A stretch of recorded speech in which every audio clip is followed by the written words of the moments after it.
Welcome back to Joe Stunner Boxing. You will have seen, most of you will have seen, many of you will have seen William Zepeda destroying Maxi Hughes over the weekend. Maxi Hughes, a very capable lightweight. You'd call him, say, a top 15, maybe a top 12 lightweight. Never at the races against Zepeda. Zepeda looking absolutely terrifyingly brutal, savage, relentless in his pursuit of Hughes. From the second round onwards, he just beat the guy up, made him look like he was nothing. And Maxi is a very capable, crafty fighter with a lot of savvy, who can get his way through rounds. I mean, no one's ever done that to Maxi before. And Maxi came up from the floorboards up. You know, he came up from small hall shows all the way to world level. Gave George Kambosos hell. A lot of people thought he beat Kambosos, but he just couldn't do a damn thing with William Zepeda. Now, instantly, there's talk about Zepeda. You know, who's he going to fight? He's now 30 wins, 26 KOs, no draws, no defeats. And it was suggested immediately in the aftermath of the Hughes fight that he should fight Shakur Stevenson. And Bob Arum said, let Oscar De La Hoya call me and I'll get the fight done for July. We have a date, July the 6th, and the Prudential Centre is reserved. We certainly would consider him. Okay, so in other words, Arum is saying, come and get us. Arum, of course, is Shakur Stevenson's promoter. So let's talk a little bit about Stevenson, because there's no doubt he is a fantastic talent. He's currently 26. Zepeda, I think, is 27. So they're both in their prime years, or coming up to their prime years. Stevenson has won belts in 3 divisions. He was last seen picking up the WBC lightweight title, which I believe was vacant. It was vacant, yeah. And he beat Edwin de los Santos, who was 16-1 coming in. And he beat him comfortably, 116, 112 on a couple of cards, 115, 113, I think it was. But he did so looking very sort of disinterested. Certainly wasn't an entertaining spectacle. And afterwards, he just appeared, all right, another day at the office, who cares? He just seemed demoralised almost, like something was going on there. And when you compare his previous victories, I mean, Shishiro Yoshino was the previous one. He stopped him in 6. He completely outclassed Oscar Valdez down at Super Feather. That was a unification fight. I mean, he's had some really good, really very, very educational 12-rounders, like Jeremiah Nakatila was a 12-rounder. He beat him on points, so, and that was 2.5-3 years ago. So he's got up to his peak years by going through the distances, doing a few 12-rounders, no problem.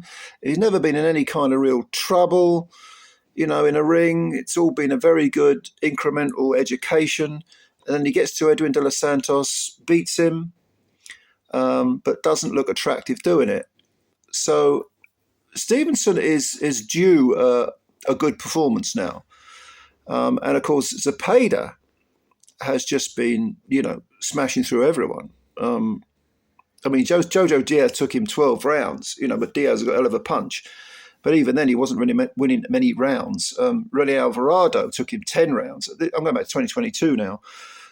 But a lot of the time, Jaime, what's his name? Arbolea? I can't remember the guy's name. He was 19-2, this kid. He got done in 2 rounds, and then Masito Gesta went out in 6. And these are guys who they're not elite level fighters, but they're, B-, B fighters, C+ to sort of B fighters. And he's just smashing through them. And then Hughes, I'd probably call Hughes a B fighter. He just completely outclassed him, and Hughes quit after 4 rounds. So you've got one guy, Zepeda, who's flying, absolutely flying. I mean, the output and the gas tank of this guy is absolutely unbelievable.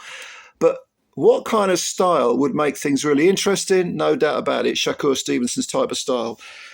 Sharpshooter, southpaw, pot shotter, very good IQ, ring IQ, good balance, great feet, just a very educated, skillful fighter who's proven over 12 rounds. He's done the 12-round distance many times.